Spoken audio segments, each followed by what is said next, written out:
weltare ɓiɓɓe fulɓe andu diine maɗa fedde heblo sukaɓe afrique takkusana yoni to kasga luuma ñalɓi dumga law hordolde haymedat ko on waktu yoni ha to guiray kabruji men coftal balli ma en jaato risi kalen haala kawguel winderiyankore ujunnaji ɗiɗi e sappo e jeetati musidɓe tedduɓe woto goɗɗe joni joni jaadnoɗen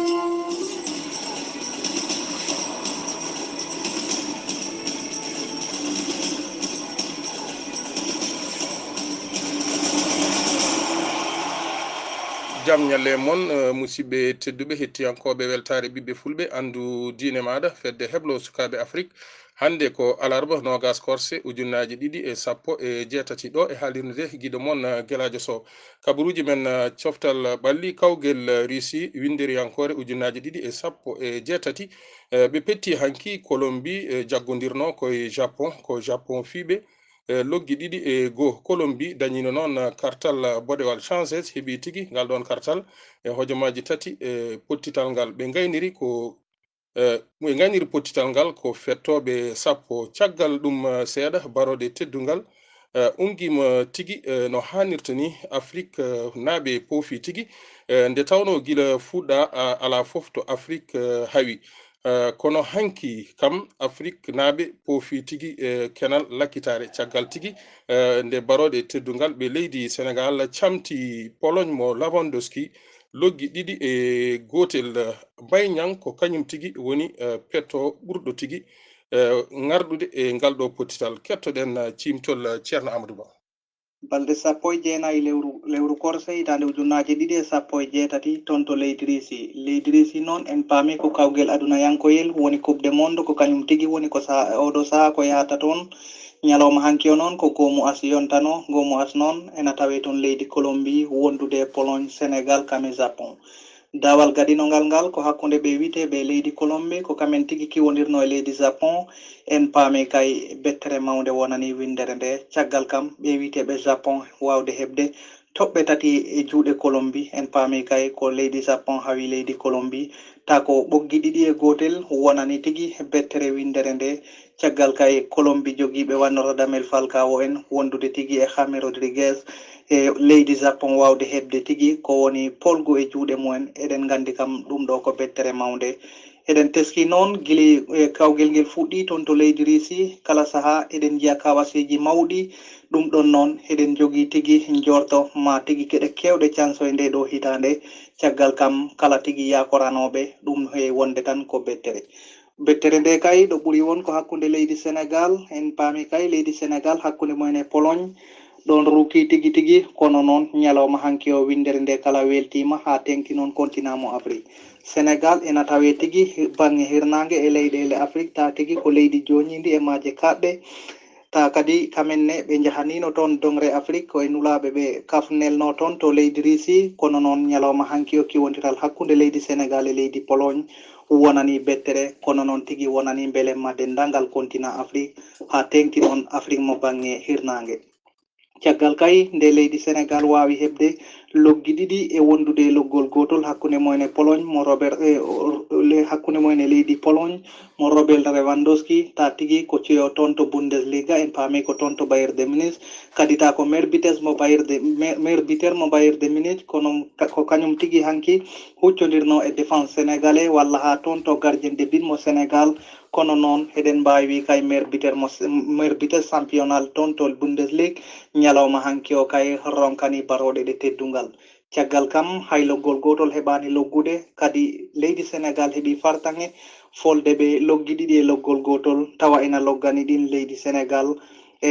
hojomaji capantati e jeetati ko ɗon tigui leydi pologne o tigui waɗi ko ɓe mbita ko e propria porta woni ɓe markiti toon to kam mumen nde tigui hojomaji jano ha pawi ko cowi ko o biteɗo mbay ñang tigui heeɓi markude ko wiite dcmb toon to leydi sénégal Krychowiak kam tigui markani leydi pologne ta ko hojomaji capan jeetati e jeego kono noon ko fulɓe mbita ko tan ta ko gasanno kay sen duttima dow leydi Sénégal en paami kay koye lawol muɗum ɗimmol e yaade toon to kuperi ndi windere hitande ujunnaje 2 leydi Sénégal yehino toon to kuperi ndi windere ta ko toon to Corée e Japon leydi Sénégal noon tawano ko toon to gomu a noon leydi Sénégal renduno toon ko leydi France wondude Danemark e Uruguay potiteɗe noon ñande 31 lewru jowa ɓuru woni lewru mai ko leydi Sénégal huccodirno e leydi France kono noon ko leydi Sénégal hemno fartange folde leydi France ta eɗen gandi ko leydi France on waktu woni champion du monde ta ina loggani ɓen ngol loggol o biteɗo Pape Bouba Diop e balɗe jeega ɓuru tigi leydi Sénégal huccodirino e Danemark ɓe mbaddi ko ɗekki gotel e gotel ngel gotel leydi Sénégal noon ena hemno markude ngel o biteɗo Saliou Diawo ñande 11 lewru jeega ɓuru hitande ujunnaje 2 ko leydi Uruguay kam tigi huccodirno e leydi Sénégal ko leydi Sénégal noon ko ɗekki 3-3 ɓe mbadduno ena hemno fartange markude e loggande Sénégal ɗin loggi hen goto ko penalty wonduno ko Kalilou Fadiga en loggi ɗiɗi 26 minutes e 38 minutes logguno ɗin loggi ko biteɗo Pape Bouba Diop en paami kay Pape Bouba Diop tigi waɗino e potital ngarɗugal e nden ɗon hitande leydi Sénégal wawino tigi yottade ko wiite 8e de finale ɓe kawruno ko leydi Suède kono noon ko leydi Sénégal hemno fartange folde Suède loggi ɗiɗi e gotel ta ko to wiite prolongation bid mo Ali Camara ko kam tigi okkuno leydi Sénégal pen e polgu ha ɓe mbawi yawtuto wiite quart de finale noon ɓe kawruno ko leydi Turki balɗe 23 lewru jeega ɓuru ko ɗum tigi leydi Turki hemno fartange tigi wawde folde leydi Sénégal ta ko loggel gotel e ndiga ena ɗowanno on saaha leydi Sénégal biteɗo Bruno Messi ta ko ɓiɗɗo leydi France ɓuri teskede toon ñalawma hanki o noon ko biteɗo Aliou Cissé en paami kay ko kam woni ko kañum woni ɗo kippumo leydi Sénégal ko teskade tan 2002 Aliou Cissé wonino international sénégalais woni kam new feerino won capitaine leydi Sénégal en paami kay Aliou Cissé tigi heeɓi tigi ko wiite histoire e nder leydi Sénégal noon équipe o noddirte ko les Lions de la Teranga kono noon fulɓe mbi ko baroɗe teddugal sen paami kay leydi Sénégal ñalawma hanki hoorejo leydi o woni maître Macky Sall tawtoranoma potital ñalawma hanki o toon to Russie en paami kay leydi Sénégal oɗo saaha ɓe tigi pittani e dongre Afrique kala gonɗi caggal kay nde ɓe keeɓi victoire gadanu walla mbiyen polgu gadanu toon ko bandirawo moon Amadou Ba ngam weltare ɓiɓɓe fulɓe andudinema Allah jarama ceerno Amadou Ba ha joni keddotoɗen tigui koye ngal pottital jeeyen ha to Dakar bismoɗen mawɗo Mabal Diaw ceerno Galadio mi salmitimama mi juurimama mi weltanimama no feewi min mbiyetemi ko Amadou Diong kono noon e nder banggue radio e banggue haalande yimɓe ɓuuri wawi noddirimi ko Mabal Diong ko weltare mawde annene e hawrudema sincèrement donc min hanki komi garnoɗo ga e nder korka he wonno golle ɗe ne dartino seeɗa garmi ga e Dakaru ga tan gam yiide musidɓe e sehilaɓe alhamdulillah rabbil alamin marche hankino noon o tawimi ko eɗo e Dakaru kadi ko ɗo jeemi marche o kadi marche o gila subaka law mi janomi Dakar wonko deglannomi toon par ce que janomi ko sodande sukaɓam mayoji min sodan mayoji jami nder marche Sandaga tono jeere nde ene deeƴi tigui rigui kadi yimɓeɓe mo jiiɗa foof ene namno mayoji Sénégal ha tengti noon e Sadio Mané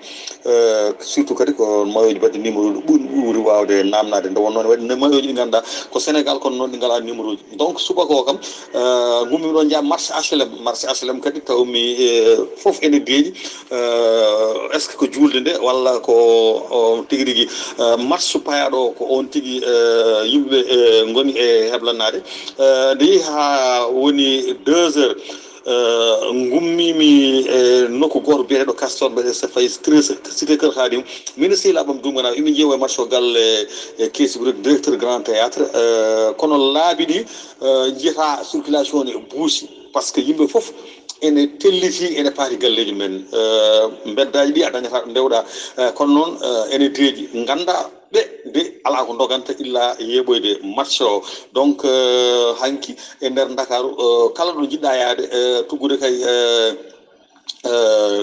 1 heure 2 heures tugo 2 heures ha 3 heures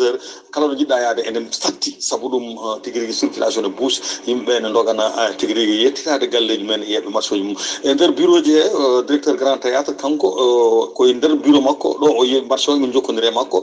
kanko e dendagal yimɓe ɓe ganduɗa eɓe liggodo e makko fof ko ɗo min jeeyi marché o donc min jetti galle makko nde min mbaɗi ko quartier général donc minen foof dendagal sukaɓe wuuro amen e rewɓeɓe e foof koye nder salle goto min jooɗi téléji ne keewi salle kono salle goto min jooɗi tigi rigui min jeeɓa donc caggal nde gasi nde circulation kadi buusi min gummino min paati usine Bentel circulation ne buusi e kala ɗo ndewɗa kala ɗo jaaɗa jiyata ko yimɓe ne pobba ene gama ene piija ene jalaɓe ene ɓoori ɓe ene doga ene jara wadde ko weltare mawde ɗo e nder Dakar e nder capitale donc c'était la grande fête ɗo e nder capitale Sénégal par ce que kamɓe koɓe mbaɗi ko vraiment wona Sénégal tan ɓe pettantuno ko Afrique foof par ce que sa yi équipaji meɗen nayyi Afrique ɗo hunde puɗɗi kam fof puɗɗi ko ɓe puɗɗori ko e des défaites donc kamɓe ils ont relevé le défi de l'Afrique donc ko weltare mawde en présence kadi du président de la République aɗa andi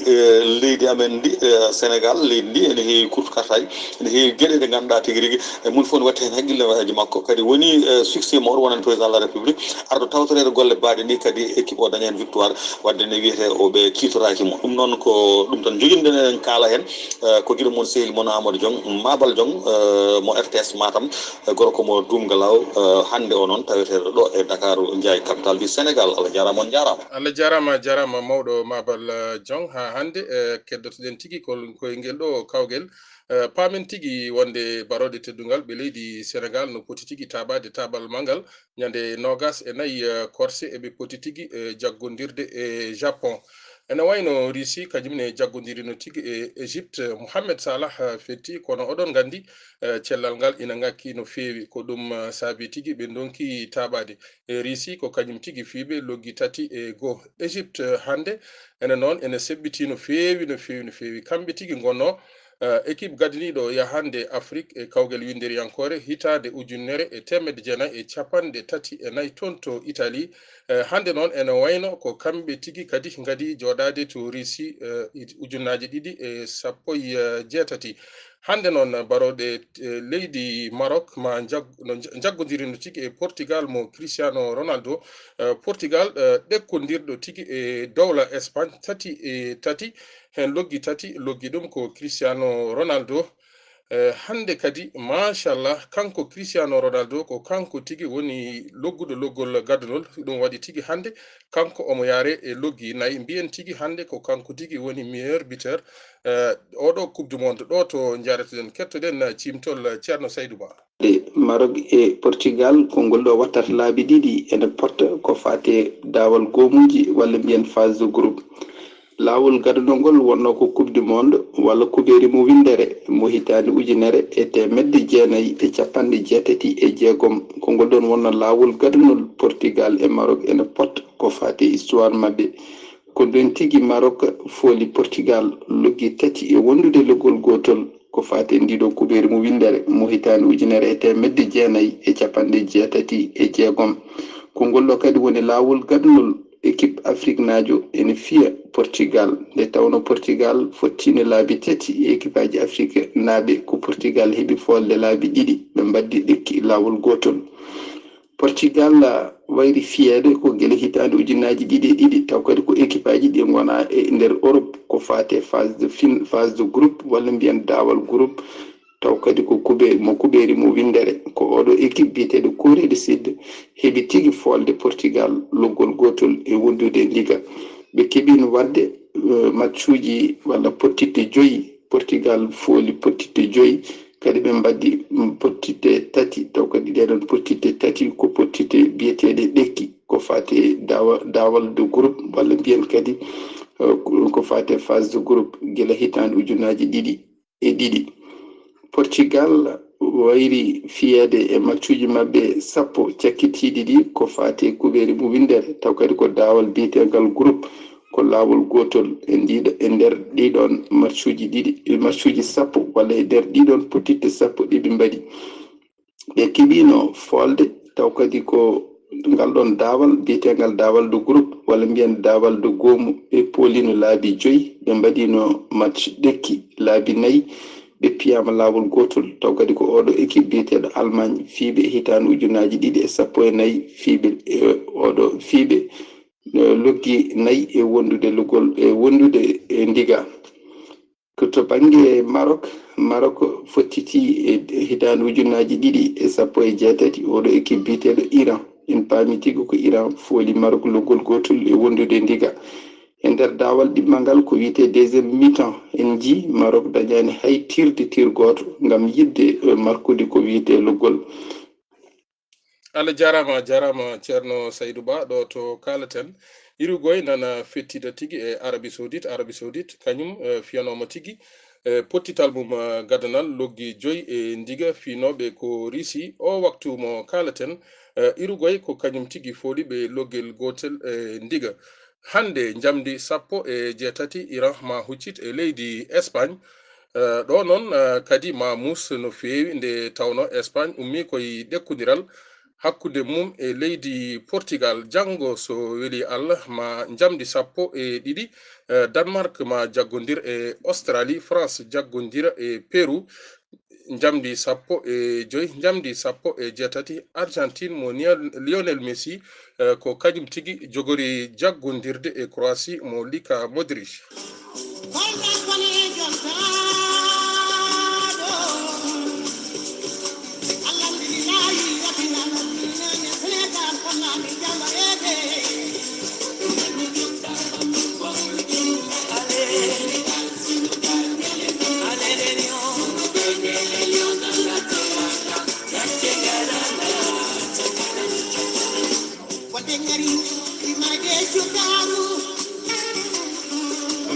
jarama onon subiɓe hettade jayde weltare ɓiɓɓe fulɓe andu diine maɗa ko ɗo tiki woni to guddirten kumpital men jottorade wonde janggo ma ceerno Amadou Ba aran en tigi e kabaruji men coftal ɓalli ɗo e nden yo jaam Allah jogo min gonen e jaam.